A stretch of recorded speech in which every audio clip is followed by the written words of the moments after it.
ఈ లేఖనం వింటున్న మీ అందరికీ ప్రభు అయిన యేసుక్రీస్తు పరిశుద్ధ నామంలో అందరికీ వందనాలు తెలియపరుస్తున్నాను. ఈరోజు వాక్య భాగంలో నేను ఒక ముఖ్యమైన బైబిల్ మర్మం చెప్పబోతున్నాను. ఈ బైబిల్ మొత్తం ఉన్న ఒక ఇంపార్టెంట్ మర్మం.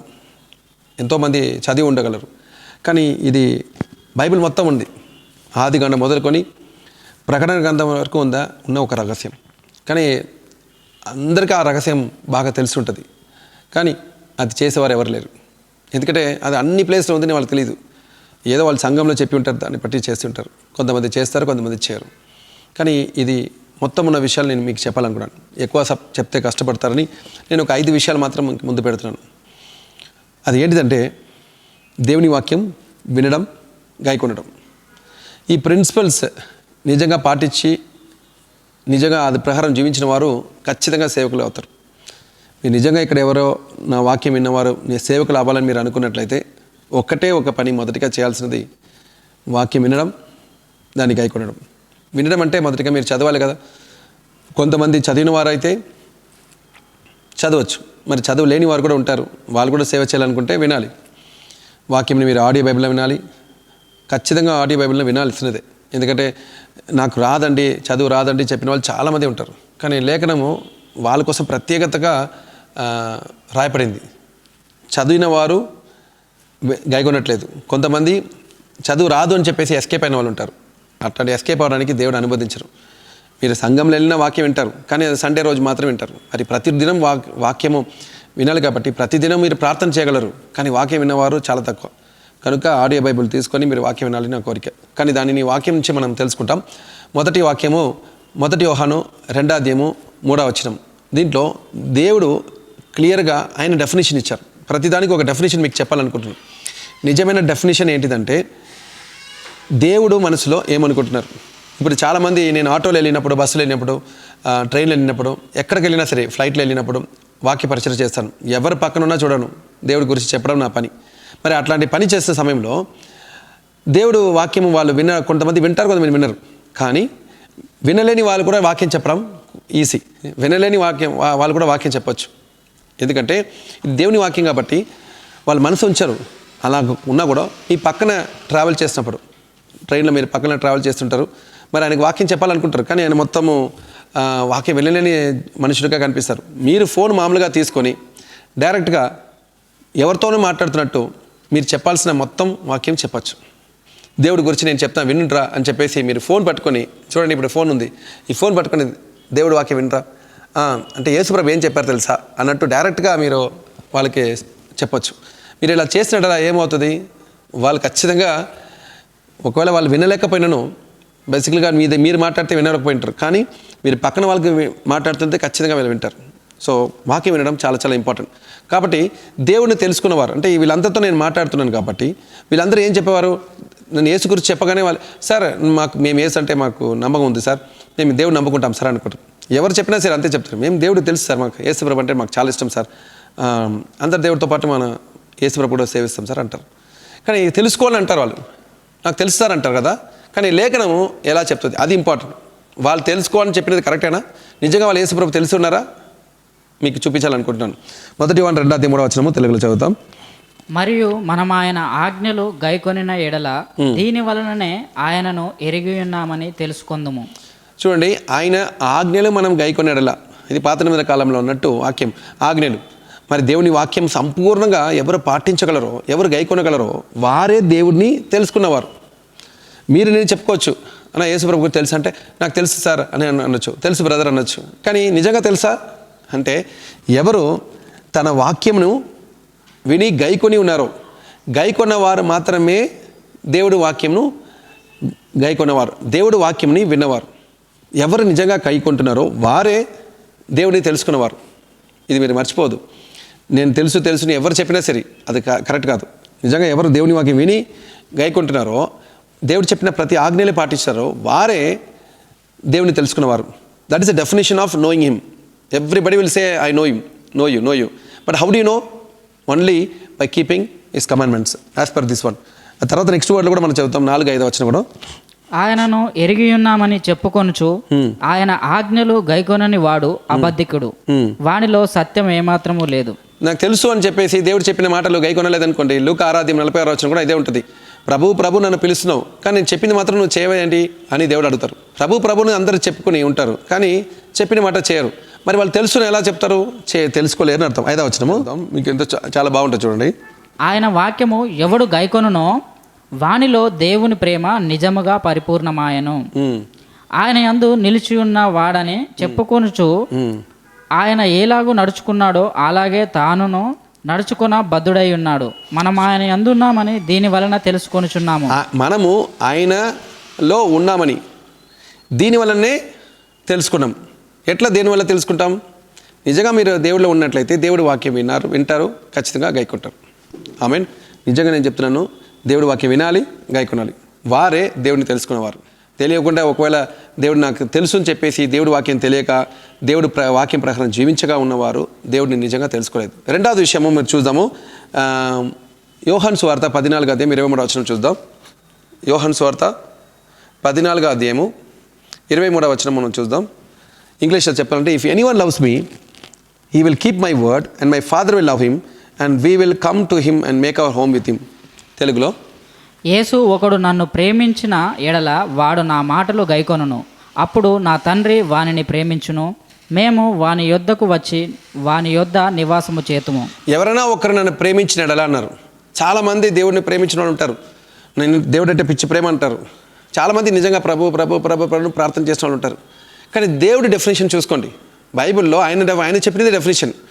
మన అనుకున్నది అభిప్రాయాలన్నీ డెఫినేషన్ కాదు. మనం అనుకోవచ్చు దేవుడు ప్రేమిస్తుంటే ఎట్లా బ్రదర్, నేను ఆయన ఎప్పుడు చూసినా దేవుడు దేవా చెప్తుంటాను. మనసులో ఎప్పుడు ప్రభు యేసయ్యా అని తలుచుకుంటాను అంటారు కదా. దేవుడి దృష్టిలో చూద్దాం. దేవుడి దృష్టిలో అది ప్రేమనంటే ప్రేమ కాదు. ఎప్పుడు చూసినా దేవా అని చెప్పినవాడు ప్రేమికుడు కాదు, చెప్పిన పని చేసినవాడే అనమాట. బేసిక్గా చెప్పాలంటే, ఎవరైనా నన్ను ప్రేమించినట్లా వాడు నా మాటను గైకొన్నట్టు రాయపడింది. ఏముంది? నా మాటను గైకొనంటే మొదటిగా విని ఉంటారు కదా. సో వినాలి, తర్వాత గైకొనాలి. గైకొన్న వారే నా తండ్రి వారిని ప్రేమించును, నేను నా తండ్రి ఇద్దరు కలిసి వాళ్ళ ఇంట్లో నివాసం చేయను. సో నిజంగా మీరు ఆలోచన చేయండి. ప్రేమించిన వాడు ఏమంటే ఎవరు? మీరు నిజంగా దేవుడు ప్రేమిస్తే, ఇప్పుడు ఒకవేళ మీ భర్త అనుకోండి, మీ భార్యని మీరు చెప్తున్నారు నేను ప్రేమిస్తాను అంటారు. కానీ ప్రేమిస్తానంటారు, ప్రేమించిన దానికి నోట్ల మాటలు కాదు కదా, ఏదో చేయాలి కదా. భార్య చెప్పిన మాట మీరు వింటేనే భార్యని ప్రేమించినట్టు, అలాగా భార్య భర్త చెప్పిన మాట వింటేనే భర్తని ప్రేమించినట్టు. లేదంటే ఉత్తగా నేనంటే మీరంటే చాలా ఇష్టమని అని చెప్తారు. సరిపా అక్కడ పోయి తీసుకురావా, కొంచెం నీళ్ళు దాగం వేస్తుంది, ఆ గ్లాస్ తీసుకురా అంటే నేను ఎందుకు పోతా, పోయి తీసుకోపో అని చెప్పారనుకోండి, ఎట్లా ఉంటుంది? అలాగా ఒకటి కాదు, పదే మీరు ఏది చెప్పినా సరే, నేను మిమ్మల్ని చాలా ప్రేమిస్తాను అండి, కానీ మీరు చెప్పిన మాట నేను చేయనండి, నాకు నచ్చదు అని చెప్తే ఎట్లా ఉంటుంది? నిజంగా వాళ్ళు ప్రేమించలేని అర్థం. అందుకే దేవుడు చెప్పారు, మీరు ఉత్తగా నన్ను ప్రభుని పిలవదు, నేను చెప్పిన పని చేయి, అప్పుడు నువ్వు నిజంగా నన్ను ప్రేమించినట్టు. ఎవడైనా ఒకడు నన్ను ప్రేమించినట్లా వాడు నా లేఖనం విని గైకొంటాడు. అప్పుడు తండ్రి వాడిని ప్రేమించి నేను తండ్రి ఇద్దరు కలిసి మీ ఇంట్లో నివాసం చేస్తున్నారు. మన ఇంట్లో నివాసం చేయడానికి దేవుడు కావాలి. చాలామంది ఇంట్లో దొంగలే ఉన్నారు. దొంగని ఇంట్లో పెట్టుకొని దేవుడు ఎందుకు జరగట్లేదు అనుకున్న వాళ్ళు చాలామంది ఉన్నారు. మీలో ఎవరన్నా ఉంటే ఇప్పుడే మార్చుకోండి. దేవుడు వాక్యం వినకుండా, దేవుడు మాటలు విని చేయకుండా ఉంటే మీతో దేవుడు ఉండరు. బేసిక్గా చెప్పాలంటే దేవుడికి మీకు సంబంధమే లేదు. మీరు దేవుడు సంబంధే కాదు, మీరు అబద్ధికుడు.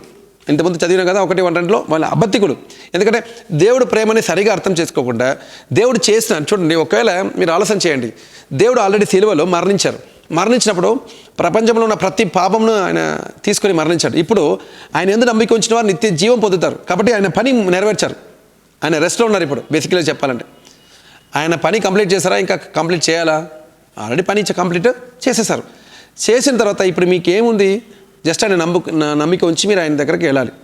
మరి అంత పెద్ద కార్యం చేసిన తర్వాత మీరు దేవుడు చెప్పినది చేయకుండా ఉంటే ఎట్లా ఉంటుంది? నేనే మీకు ఒకవేళ 1000 కోట్ల రూపాయలు ఇస్తాను అనుకోండి, తమ్ముడు రాపా నీకు ఇంత 1000 కోట్ల రూపాయలు, మీరు చెప్పిన పని చేయరా, జర అది నా చెప్పలు తీసుకురావా ఒక్కసారి, నేను బయటకు వెళ్ళాలి అని చెప్పాను. సార్ మీరే తీసుకుని అంటారా? మీరు 1000 కోట్ల రూపాయలు చేతిలో పెట్టుకుంటారా? అయితే 1000 కోట్ల రూపాయలకే మీకు అంత మర్యాద ఇచ్చినట్లయితే ఈ నరగమన అగ్ని నుండి మనని పరలోకం తీసుకెళ్ళడానికి ఆయనే కిందకు వచ్చి చనిపోయిన వ్యక్తి ఆయన. మరి అలాంటి దేవుడు చెప్పిన మాట మీరు గైకొన్నారా? పోనీ వినరా? పోతే అట్లీస్ట్ వింటారా లేదా? మీరు విని చేయకుండా ఉంటే ఏ రెస్పెక్ట్ మీరు ఇస్తున్నారు?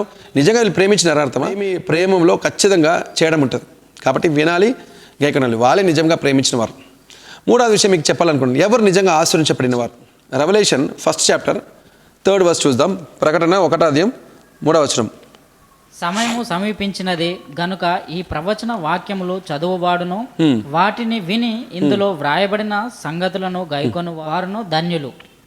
చూడండి, చదవడం, ఈ వాక్యముని చదవడం, దాని ప్రకారం చేయడం, వారే ఆచరించబడిన వారు రాయబడింది. Blessed are those who read and those who hear the word of this prophecy and keep those things which are written in it, for the time is near. అంటే సమయం చాలా దగ్గర ఉంది. యేసు ప్రభు త్వరగా రాబోతున్నారు. దేవుడు అదే పదే పదే అందరు ప్రవక్తల ద్వారా చెప్తున్నారు. మాతో కూడా దేవుడు అదే చెప్తున్నారు, త్వరగా దేవుడు నేను వస్తున్నాను అని చెప్తున్నారు. అందరు సిద్ధపరచని అంటున్నారు. మరి సిద్ధపరచాలంటే మొదటిగా తెలుసుకోవాల్సినది, మీరు వాక్యం వినాలి, విన్న వాక్యం ప్రకారం గైకొనాలి. ఆలోచన చేయండి. వారే ఆశీర్వదించబడిన వ్యక్తి. బ్లెస్సడ్ అంటే వారు ఎవరంట? ధన్యులు. నిజంగా మీరు ధన్యులు అవ్వాలనుకుంటే మీరు చేయాల్సిన ఒకటే విషయం, చదవాలి. చదవడంలో లేదంటే వినాలి. మన ఇక్కడ వాక్యం భాషలో చెప్పాలంటే వినాలి. ఇక్కడ చదవడం కూడా ఉంది కాబట్టి వినాలి, తర్వాత గైకొనాలి. విన్న వాక్యం గైకొనాలి. మధ్యలో ఎన్నో ఉన్నాయి, మీరు వినాలి, అర్థం చేసుకోవాలి, నమ్మిక ఉంచాలి, గ్రహించాలి, ఆ తర్వాత చేయాలి. ఇది మధ్యలో ఉన్నది. కానీ దేవుడు ముందుగా చెప్పారు, ఫస్ట్ అండ్ లాస్ట్ ఇచ్చారు, వినాలి, గైకొనాలి. మిగతాదన్నీ దానిలో ఆల్రెడీ లోపలనే ఉంది. కాబట్టి దేవుని వాక్యం విని గైకొన్న వారే ధన్యులు. ఇది మర్చిపోదు. మీరు ధనం ఉంటే ధన్యులు అనుకుంటారు, నాకు మంచి బిడ్డ పుడితే ధన్యులు అంటారు, మీరు మంచి ఉద్యోగం చేస్తే ధన్యులు అంటారు. కానీ సత్యమైన ధన్యులు ఏంటంటే దేవుని వాక్యం విని దాన్ని గైకొన్న వారే ధన్యులు. ఆమేన్. ఇప్పుడు 3వ విషయం చెప్తున్నాను. యోహాను సువార్త 8వ అధ్యాయము 32వ వచనం, 31, 32 చదువుతాం. యోహాను సువార్త.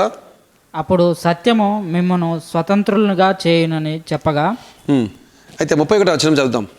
కాబట్టి యేసు తనను నమ్మిన యూదులతో, మీరు నా వాక్యమందు నిలిచిన వారైతే నిజముగా నాకు శిష్యులై ఉండి సత్యమును గ్రహించెదరు.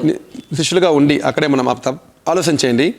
ఒక్కడు నన్ను నిజంగా నా వాక్యం అంతా నిలిచినంటే ఏంటిది? వాక్య ప్రకారం జీవించడం. ఒకడు నిజంగా నా వాక్యం అంతా నిలిచినట్లా ఆయన నిజంగా నా శిష్యుడిగా ఉంటానన్నారు. ఒకవేళ మీరు శిష్యులు అనుకుంటారేమో, నేను యేసు ప్రభు శిష్యుడు అని మీరు అనుకున్నట్లయితే దేవుడు ఏం చెప్పారు తెలుసా? దానికి ఒరిజినల్ డెఫినేషన్ ఏంటి తెలుసా?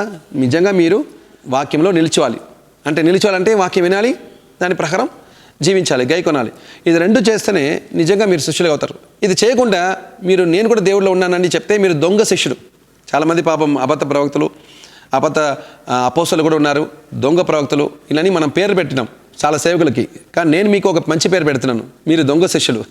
ఒకవేళ మీరు దేవుని వాక్యం వినకుండా దానిని చేయకుండా ఉంటే మీరు దొంగ శిష్యులు. ఎందుకంటే నిజంగా వాళ్ళే శిష్యుడిగా అవుతారు. Truly they are my disciples అన్నారు దేవుడు. అలాగనే కంటిన్యూ చేస్తే సత్యంను, అప్పుడు సత్యము మిమ్మల్ని స్వతంత్రులుగా చేయునని. సత్యంని తెలుసుకోనండి. సత్యం మిమ్మల్ని స్వతంత్రులుగా చేస్తుంది. అంటే సత్యం అంటే దేవుని వాక్యమే సత్యం. యోహాను సువార్త 17:17లో దేవుని వాక్యమే సత్యం. మరి దేవుని సత్యాన్ని మీరు తెలుసుకునే ఎడల మీరు స్వతంత్రవాదిగా ఉంటారు, మీరు విడుదల పొందిన వ్యక్తిగా ఉంటారు. మరి ఎప్పుడు విడుదల పొందుతారు చెప్పండి? దేవుని వాక్యం విని దాని ప్రకారం చేసిన వారే విడుదల పొందిన వ్యక్తి. ఇది 5వది చెప్తున్నా మీకు. మొదటిగా దేవుడు తెలుసుకున్నవారు. మీరు తెలుసుకున్నవారైతే దేవుడి వాక్యం వినాలి, గైకొనాలి. దేవుని ప్రేమించిన వారా మీరు వాక్యం వినాలి, గైకొనాలి. దేవుని యందు ధన్యులా మీరు వాక్యం వినాలి, గైకొనాలి. 4వది నిజమేగా మీరు శిష్యులుగా, దేవుడి శిష్యులైనా అయితే వాక్యం వినాలి, దాన్ని నిలిచి ఉండాలి. 5వదిగా నేను చెప్పినది సత్యంను తెలుసుకోండి. సత్యం మిమ్మల్ని స్వతంత్రవాదుగా చేస్తుంటే విడుదల చేస్తుంది. మరి దేవుని వాక్యం విని గైకొన్న వారు నిజంగా స్వతంత్రవాదులు. ప్రతి లేఖనం చదివి దాని ప్రకారం జీవించిన వారు అన్నిట్లో స్వతంత్రవాది. మీరు ఎంత వాక్యం తెలుసుకుంటారో అంత స్వతంత్రులు. అందుకే యేసు ప్రభు ఈ లోకంకి వచ్చినప్పుడు బైబిల్ రాయబడింది. యోహాను సువార్త 1వ అధ్యాయం 14వ వచనంలో ఆయన కృపా సత్య సంపూర్ణుడిగా ఈ లోకంకి వచ్చాడంట. కృపా సత్య సంపూర్ణుడిగా అంటే వాక్యము శరీరధారి అయి, ఆయన వాక్యము శరీరధారి అయి కృపా సత్య సంపూర్ణుడుగా మన మధ్య నివసించను. సో కృపా సత్య సంపూర్ణుడు. సో సత్య సంపూర్ణుడు. కృపా దేవుడు ఇచ్చారు ఆల్రెడీ. ఎప్పుడు శిలువ మీద దేవుడు యేసు రక్తంతో మన అందరి కోసం చనిపోయారు, అప్పుడే ఆయన కృప మన మీద అందరి మీద వచ్చేసింది. సో కృప ఫ్రీగా వచ్చేసింది. Grace is given free. మీరు అది సంపాదించాల్సిన అవసరం లేదు. కానీ సత్యము సంపాదించాలి. సత్యం అంటే మీరు తెలుసుకోవాలి, సత్యం అనేది చదవాలి, సత్యం అనేది వినాలి, విన్న వాక్యం ప్రకారం మీరు జీవించాలి. వినాలి, గైకొనాలి. ఈ మధ్యలో ఉన్న విషయాలన్నీ నేను నెక్స్ట్ రేపు దినంలో వాక్యంలో చెప్తాను. కానీ వినాలి, గైకొనాలి, ఇది మర్చిపోవద్దు. వినాలి, గైకొనాలి అంటే చెప్పాలంటే తెలుగులో భాషలో చెప్పాలంటే వీజీ అంటాం. వీజీ అంటే వినాలి గైకొనాలి. వీజీ ఎంతమంది పీజీ చదువుతున్నారో తెలీదు, కానీ అందరూ వీజీ చదవండి. వీజీ చేస్తే మీ లైఫ్ మారిపోతుంది.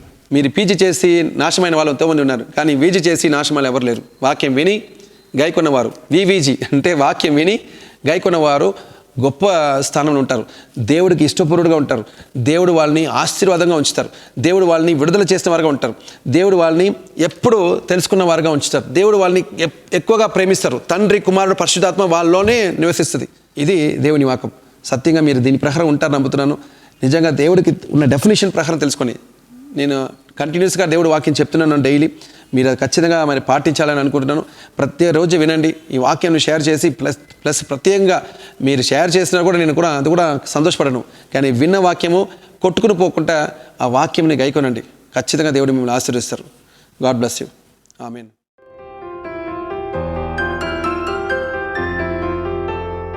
Praise Lord. మరొకసారి మిరకల్ 365 సిరీస్ ద్వారా మీ అందరినీ కలుసుకోవడం చాలా సంతోషం అనిపిస్తుంది. నా ద్వారా దేవుడు చేసిన అద్భుతాలని దేవుని వాక్యంతో పంచడమే ఈ ప్రోగ్రాం ఒక విశేషము. సో ఈరోజు దేవుని వాక్యము 1 పేతురు 3వ అధ్యాయము 17వ వచనం 17th verse. 1 Peter 3rd chapter 17th verse. దీనిలో ఏం రాయబడిందంటే, దేవుడి చిత్తము అలాగా ఉండేలా కీడు చేసి శ్రమ పడడం కంటే మేలు చేసి శ్రమ పడడము బహు మంచిది రాయబడింది. సో ఈ వాక్యం చాలా చాలా ఇష్టమైన వాక్యం నాకు అంటే, ఎందుకంటే ఎన్నో మేలులు చేస్తాం యేసు ప్రభు దగ్గరకు వచ్చిన తర్వాత. ఎన్నిసారి శ్రమలు పడినంటే అన్నిసార్లు శ్రమలు పడినాం. కానీ ఆ శ్రమలు సంతోషంగానే భావిస్తున్నాం.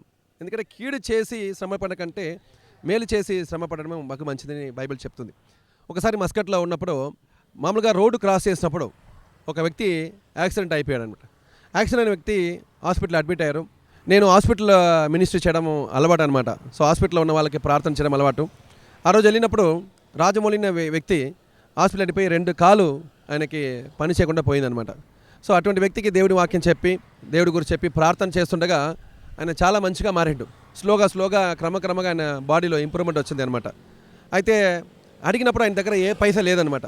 ఒక పైసా కూడా లేకుండా పోయిందనమాట. ఎందుకంటే ఆయన ఆల్రెడీ అక్కడ ఊర్లో కలివలి అంటారు. కలివలి అంటే పాస్పోర్ట్ అంటే వీసా ఉంటుంది కదా, వీసా ఎక్స్పైర్ అయిన వాళ్ళని కలివలి అంటారు. వీసా ఎక్స్పైర్ అయిన తర్వాత మనం మామూలుగా ఇంటికి రావాలి, వాళ్ళ ఊరికి వెళ్ళిపోవాలి. కానీ వీసా ఎక్స్పైర్ అయినా కూడా అదే స్థలంలో ఉండి వాళ్ళు పని చేస్తుంటారు. అది యాక్చువల్గా చెప్పాలంటే ఇల్లీగల్ అనమాట. సో అలాగా చాలామంది అక్కడ పనిచేసిన వాళ్ళు ఉన్నారు. సివిల్ వర్క్ చేసిన వాళ్ళు, బిల్డింగ్ కన్స్ట్రక్షన్ చేసిన వాళ్ళు ఒక కంపెనీలో జాయిన్ అవుతారు. ఆ కంపెనీలో జాయిన్ అవుతుండగా ఆ కంపెనీ వాళ్ళకి వీసా ప్రొవైడ్ చేస్తుంది. కానీ శాలరీ చాలా తక్కువ ఉంటుంది అనమాట. సో శాలరీ తక్కువ అన్న వాళ్ళు ఏం చేస్తారంటే ఆ స్థలం విడిచిపెట్టి సొంతంగా ప్రైవేట్గా పోయి సివిల్ కన్స్ట్రక్షన్ వర్క్లో జాయిన్ అయిపోతారు. సో అక్కడ ఇల్లులు వాళ్ళకి ఉండదు. సో ఎక్కడ పడితే అక్కడ వాళ్ళు ఎక్కడ కన్స్ట్రక్షన్ జరుగుతుందో అక్కడే ఉండిపోతారనమాట. వీసా రెన్యువల్ చేయరు, ఎందుకంటే కంపెనీ నుంచి వాళ్ళు పారిపోయారు కాబట్టి వాళ్ళ కంపెనీ వాళ్ళు రెన్యువల్ చేయరు. అటువంటి కలివలి చాలామంది అక్కడ ఉన్నారనమాట. సో అలాంటి ఈ రాజమౌళి అనే వ్యక్తి కూడా అటువంటి వ్యక్తి అనమాట. ఆయన కలివలిగా ఉన్నప్పుడు రోడ్డు ఒక రోజు క్రాస్ చేస్తున్నాడు. ఎక్కడ వెళ్ళినప్పుడు అయితే యాక్సిడెంట్ అయింది. సో ఆయన దగ్గర పైసా ఏమీ లేదంట. యాక్చువల్లీ ఆ రోజు కూడా ఏదో పైసా తీసుకోవడానికి వెళ్ళారంట. కానీ ఇట్లా అయిపోయింది. హాస్పిటల్ అడ్మిట్ చేశారు, గవర్నమెంట్ హాస్పిటల్లో. నేను ప్రార్థన చేస్తుండగా ఈ విషయాలన్నీ తెలుసుకున్న తర్వాత ఆయనకి రోజు ప్రార్థన చేయడం, నా చేతిలో ఉన్న డబ్బులంతా ఆయనకి ఇవ్వడం. అయితే కర్రలు కూడా లేదనమాట. నడవడానికి కర్ర లేదంటే కర్రలు కొనుక్కడానికి డబ్బులు ఇవ్వడం, ఇదంతా జరిగిందనమాట. ఇదంతా జరుగుతుండగా ఒకరోజు ఏమైందంటే ఆయనని చర్చికి రమ్మని చెప్పేసి పిలిచిననమాట. సో యాక్చువల్గా డిశ్చార్జ్ అయిపోయారు. డిశ్చార్జ్ అయిపోయిన తర్వాత వాళ్ళ ఫ్రెండ్స్ ఉన్నారు, అక్కడికి ఉండిపోయారు అనమాట. అయితే ఒకరోజు రాపా సంఘంలో అందరూ కలిసి కూడా ప్రార్థన చేసామని పిలిచిననమాట. పిలిచినప్పుడు వస్తానన్నారు, కానీ ఎక్కడో ఉన్నాడనమాట. ఆయన దగ్గర ఫోన్ కూడా లేదు. పక్కన వాళ్ళ దగ్గర ఫోన్ మాట్లాడుకుని ఇలా చెప్పిననమాట. బయలుదేరినప్పుడు మాట్లాడిన వ్యక్తి వస్తుండగా ఒక ప్లేస్లో వచ్చి దిగేసి అక్కడ వెయిట్ చేయమని చెప్పినాను అనమాట. ఒక రౌండ్ అబౌట్ అనమాట. ఇది ఎలాంటి రోడ్లో రౌండ్ అబౌట్ ఉంటాయి, ఇక్కడ రౌండ్ అబౌట్లో వెయిట్ చేయమని చెప్పినాను.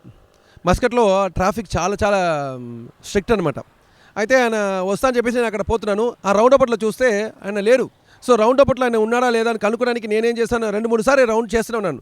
సో స్లోగా అలా తిరుగుతూ లెఫ్ట్లో చూస్తూనే పోతున్నాను. చూడండి, ఫోను ఆ పాత వాడికి ఫోన్ చేశాను అనమాట. అయితే కార్లో వెళ్ళినప్పుడు ఆయన కార్లో ఉన్న ఒక వ్యక్తి దగ్గర నుంచి మళ్ళీ ఫోన్ చేయమని చెప్పినాను. నువ్వు కారు ఎక్కిన తర్వాత ఎవరు కార్లో ఉన్నారో వాళ్ళ ఫోన్ తీసుకొని చేయండి పా అని చెప్పినాను అనమాట. అయితే చేస్తున్న వ్యక్తి నంబర్ చేసి చూసినాను. అయితే లేదు సార్ అలా ఆల్రెడీ దిగిపోయారా అంటున్నాడు. ఇట్లా నేను ఫోన్ మాట్లాడుతూ ఈ రౌండ్ అబౌట్లో వెళ్తున్నాను చూడండి. ఆ టైంలో కెమెరా నన్ను క్లిక్ చేసింది. ఎందుకంటే సిగ్నల్లో నేను తెలియకుండా క్రాస్ చేసేసాను. సిగ్నల్ క్రాస్ చేయడం ఒక అఫెన్స్ అంటే, సిగ్నల్ క్రాస్ చేసే అదే సమయంలో ఫోన్ కూడా మాట్లాడడం ఇంకొక పెద్ద అఫెన్స్. ఈ 2 అఫెన్సెస్కి ఖచ్చితంగా నేను జైలు శిక్షణ అనుభవించాలన్నమాట. చాలా ఘోరమైన శిక్షణ ఉంటుంది. ఈవెన్ స్మాలెస్ట్ ప్రాబ్లమ్స్ అక్కడ చాలా పెద్దగా చూస్తారు.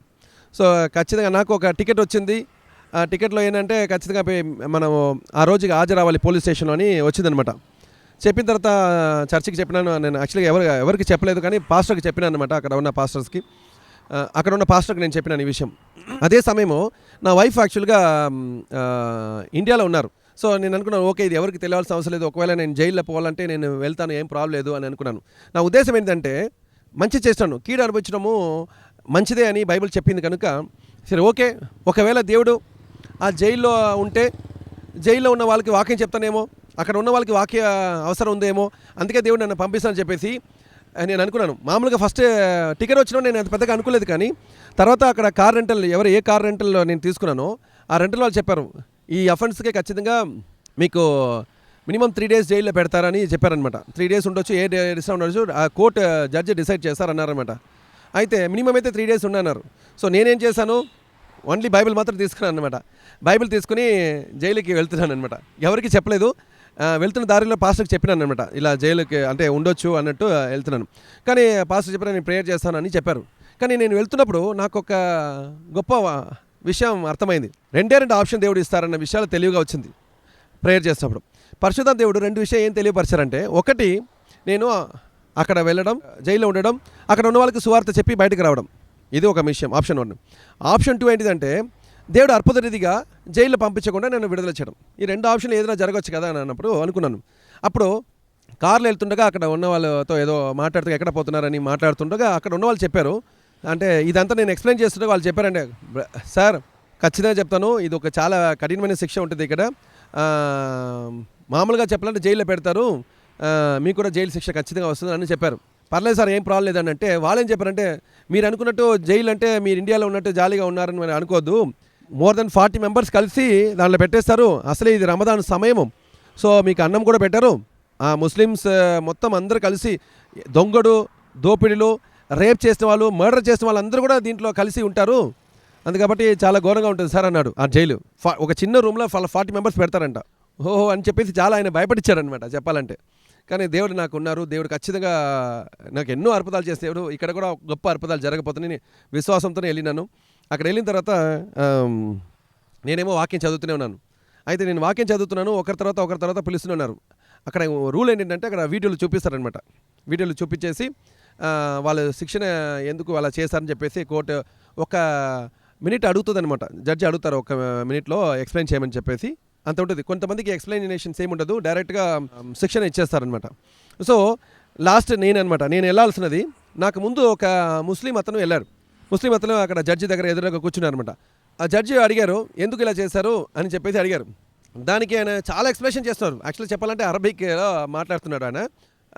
అల్లాహు అల్లా అల్లు అల్లా చాలా ఆయన ఎన్నిసార్లు అల్లా చెప్పినో తెలియదు, కానీ అన్నిసారి మాటలు మధ్యలో నాకు అల్లా అల్లా అని వినిపిస్తుంది. సో చాలా విషయం చెప్పిండు. అంతా వినిన తర్వాత ఆయన ఏం చెప్పానంటే, put them in 2 days jail అన్నాడు.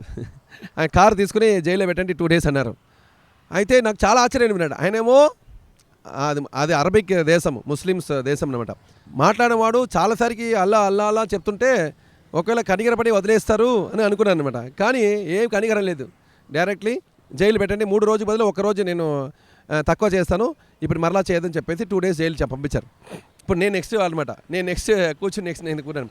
నాకు ఏం చెప్పిన వాళ్ళు ఏం చెప్పారంటే, నీకు 1 minute ఇస్తారు, అంతకన్నా టైం ఇవ్వరు, అది కూడా కొంతమందికి ఇవ్వరని చెప్పిన వారు. నేను కూర్చున్న తర్వాత ఒకటే క్వశ్చన్ అడిగిన ఆయన, నాకు వీడియో చూపిస్తారనుకుంటే వీడియో ఏం చూపించలేదు, మీరు కెమెరా పట్టుకుని మీరు సిగ్నల్ క్రాస్ చేశారు అని చెప్పి, అవును సార్ నేను క్రాస్ చేస్తున్నాను అన్నాను. So tell me why you did this అని అడిగినప్పటికీ వెంటనే I want to tell you the thing what is happen in my life, there was a person అని చెప్పేసి నేను ఇంగ్లీష్లో మాట్లాడడం స్టార్ట్ చేశాను. అదేంటంటే, నేను రాజమౌళి వ్యక్తిని నేను హాస్పిటల్కి కలిసిన రోజు నుంచి నేను ఆయనని ఎలాగా తీసుకొచ్చినాను, ఎలాగ ఆయన స్వస్థత అయ్యారు అన్న విషయం వరకు చేసి, ఆ స్వస్థత అయిన అతనిని చర్చకి తీసుకురావడానికి కోసం ట్రై చేసిన విషయాల వరకు, ఆ సిగ్నల్ జరిగిన సత్యాలు మొత్తం చెప్పేసిన. జడ్జి అంత మెల్లిగా అంత ఓపికతో నేను చెప్పిన ప్రతిదీ ఆయన విన్నాడు అనమాట. వినిన తర్వాత, యాక్చువల్లీ సార్ నా అలవాటు ఏంటంటే ఇట్లా ఫ్రీ టైంలో హాస్పిటల్ వెళ్ళి అందరికీ ప్రార్థన చేయడం నా అలవాటు అని చెప్పిన తర్వాత, ఇదంతా వినిన జడ్జ్ ఏం చెప్పారంటే, thank you for your humanity అన్నాడు. అంటే నీ వ్యక్తిగత పని కొరకు, అంటే నీ వ్యక్తిత్వం బట్టి నేను సంతోషిస్తున్నాను అన్నాడు. అయితే ఆయనకి చాలా సంతోషపడి నేను చేసిన పనిని, ఎవరు ఇలా చేయరు సార్ కానీ మీరు చేశారన్నట్టు నన్ను హెచ్చింపచేసి, డోంట్ వరీ సార్, ఇది కానీ తప్పు, ఇది చేయడము ఇట్లా వార్నింగ్ అంటే మీరు సిగ్నల్ క్రాస్ చేయడం తప్పు, ఐ కెన్ అండర్స్టాండ్ మీరు మాట్లాడుతున్న విషయాలు బట్టి నాకు అర్థమవుతుంది, so don't worry, next time don't do it అని ఇంకొకసారి చేయొద్దు అని చెప్పేసి ఇంటికి వెళ్ళండి చెప్పేశారు. యాక్చువల్గా చెప్పాలంటే ఫైన్ లేదు, ఏమీ లేదు, జస్ట్ ఒక మాట చెప్పారు, మరలా ఇంకొకసారి ఇటువంటి తప్పులు చేయొద్దు సార్ అని చెప్పేసి పంపించేశారు. ఎంత సంతోషమో అంత సంతోషం. యాక్చువల్గా ఆ రోజు నేను ఇంకొక విషయం మర్చిపోయాను, నాతో పాటు ఈ కార్ ఓనర్ వచ్చిండు, రెంటల్ ఎవరు నాకు రెంట్ ఇచ్చాడో వాడు కూడా, ఎందుకంటే వాళ్ళ పేర్లు రిజిస్టర్ అయింది కదా కారు, ఆయన వచ్చిండు. ఆ రెంటల్ ఓనర్ నాతో పాటు వచ్చిన అతను నన్ను చూసి చులకనిగా మాట్లాడంటే, బైబిల్ చదివినా ఏం చదివినా సరే, ఏ దేవుని పూజించినా నీకు ఏం రాదు, ఖచ్చితంగా ఇక్కడ లా అంటే లా అన్నట్టు ఆయన చెప్పాడనమాట ఆ కార్లో వచ్చినప్పుడు. యాక్చువల్ జరిగింది ఏంటంటే, నన్ను ఫ్రీ చేసిన తర్వాత నేను బయటకు వచ్చినప్పుడు ఒక 1 minute అన్నాడు. ఎందుకంటే ఎవరు ఆ కార్ ఓనరు రమ్మని చెప్పన్నాడు. ఆయన రెడీగానే ఉన్నాడు, పక్కన నుంచేసి sir I'm the car owner అంటే, put the car in the jail అన్నాడు అన్నట్టు. నేను వెళ్ళిన కార్ని 2 days ఉంచేసి తర్వాత కలెక్ట్ చేయండి అన్నాడు. హల్లెలూయా అనుకున్నాను. యాక్చువల్లీ నేను అంతగా సంతోషపడి ఏంటంటే, నేను బైబిల్ చదివిని చూసి నేను దేవుని నమ్మిన విషయాలు, విశ్వాసాన్ని బట్టి నాకు జరిగిన అద్భుతాలని ఆయనతో చెప్తూ వచ్చినాను అనమాట. అయితే అప్పుడు ఆయన చెప్పాడు, ఏ దేవుడు పూజించినా ఇక్కడ కాదు, ఎందుకంటే ఇది లా, ఇది మారదు, యూ హ్యావ్ టు 100% జైల్లో 3 రోజులు పెడతారు, ఎక్కువ కూడా పెట్టచ్చు అన్నట్టు చెప్పిన వ్యక్తికి నాకు బదులుగా ఆయన కారు లోపల పెట్టేశారు. 2 days తర్వాత కలెక్ట్ చేయండి అన్నట్టు. దేవుడు స్తోత్రం. ఇదే అద్భుతాలు మీ జీవితంలో కూడా జరగాలని నాకు కూడా కోరిక. ఎందుకంటే దేవుడిలో విశ్వాసించినప్పుడు, ఆయన వాక్యం మీద మీరు ప్రేమించినప్పుడు, ఆ వాక్యం ప్రకారం దేవుడు ఖచ్చితంగా కార్యం చేస్తారని మీరు నమ్మినప్పుడు మీ జీవితంలో కూడా ఇటువంటి అద్భుతాలు జరగడము నార్మల్గా మారిపోతుంది. నిజంగా చెప్తున్నాను, ఇది ఒక నార్మల్గా జరుగుతున్న మిరకల్, ప్రతిరోజు నేను అనుభవించిన మిరకల్సే అనమాట. అది మీ జీవితంలో కూడా ఖచ్చితంగా దేవుడు చేయనుగాక. ఆమేన్. God bless you.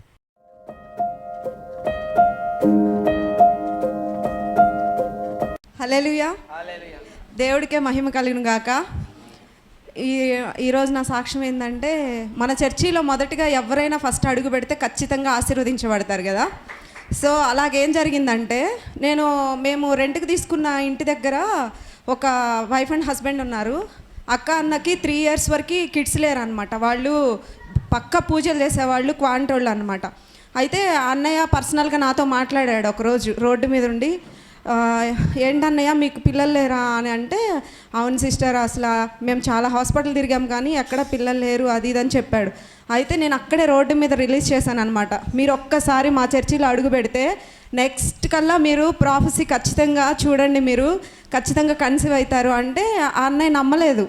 అయితే ఇంకా రోజు వాళ్ళకి అట్లా మహేష్ అన్నయ్య వాక్యం చెప్పడము, వాళ్ళ యూట్యూబ్లో అంతా చూడండి, ఇది మీకు చూసి ఒకవేళ మీకు నచ్చితేనే రండి లేకపోతే లేదు అంటే, వాళ్ళ వైఫ్ వాళ్ళ మదరు మనలాగా కన్వర్ట్ అయ్యి మంచిగా ప్యూర్ క్రిస్టియన్గా చేంజ్ అయిపోయింది. వాళ్ళ అమ్మ బాప్తీసం తీసుకుంది, అంతా మంచిగా ఉందన్నమాట. ఈ కూతురు అల్లుడు మాత్రమే ఇంకా హిందూయిజంలో ఉన్నారు. ఇంకా రోజు నేను ఎప్పుడు లాస్ట్ ఇయర్ అక్కడ ఉంది, నేను చెప్పంగా ఇంకా 2 weeks ముందు వచ్చారనమాట వైఫ్ అండ్ హస్బెండ్ ఇద్దరు. వస్తే ఇంకా అన్నయ్య వాళ్ళు అక్క ఇద్దరు కలిసి అక్క పొట్ట మీద పెట్టి చేయి ప్రేయర్ చేసింది. ఇంకా అక్క ప్రాఫెసీ ఇచ్చారనమాట, ఇద్దరు కలిసి కన్సీవ్ అవుతారని చెప్పేసి. ఇంకా నిన్ననే వాళ్ళ ఇంటికి వెళ్తే, ఏంటి అక్క అసలు కనిపించట్లేదు అని చెప్పేసి అంటే, ఇంట్లో రెస్ట్ తీసుకుంటుంది, బాగోట్లేదు అని అన్నారు. అయితే అన్నయ్య లాస్ట్ సండే నాకు మోజెస్కి మీరిద్దరు కలిసి ఒక్కొక్కరికి ప్రేయర్ చేయాలని చెప్పి, నాకేమో వైట్ కలర్ డ్రెస్సు, నువ్వు ఖచ్చితంగా ఆ అమ్మాయికి ప్రేయర్ చేయాలి, నీ ప్రార్థన అవసరం ఎంత ఉంది అని చెప్పారు. మోజెస్కి ఏమో బ్లూ డ్రెస్సు, షూస్ కలర్తో సహా చెప్పారనమాట. ఇంకా నేను మండే నుంచి వెతుకుతున్నా, వైట్ కలర్ ఎవరు దొరుకుతారు దేవా, నేను అసలు వాళ్ళ కోసం నేను ఏం ప్రేయర్ చేయాలి, ఓకే వాళ్ళని చూసిన తర్వాత అంటే మీరు మాట్లాడతారు కదా అని చెప్పేసి చూస్తున్నా కానీ నాకు ఎవ్వరు కనిపించట్లేదు. తీరగా నేను ఇంటికి వెళ్ళి చూసేసరికి అక్కనే కన్సీవ్ అయ్యి వైట్ కలర్ డ్రెస్లో ఉంది. హల్లెలూయా. అసలు నేను ప్రేయర్ చేయాల్సింది మహేష్ అన్న వెళ్ళి ప్రాఫెసీ ఇచ్చిన వాళ్ళైనా అనేసి. అయితే ఇంకా అక్క నన్ను గట్టిగా హగ్ చేసుకొని ఎక్కిళ్ళు పెట్టి ఏడుస్తుంది. ఏమైంది అక్క అంటే, థ్యాంక్ యూ సో మచ్ రా, నేను కన్సీవ్ అయ్యాను అని చెప్పేసింది.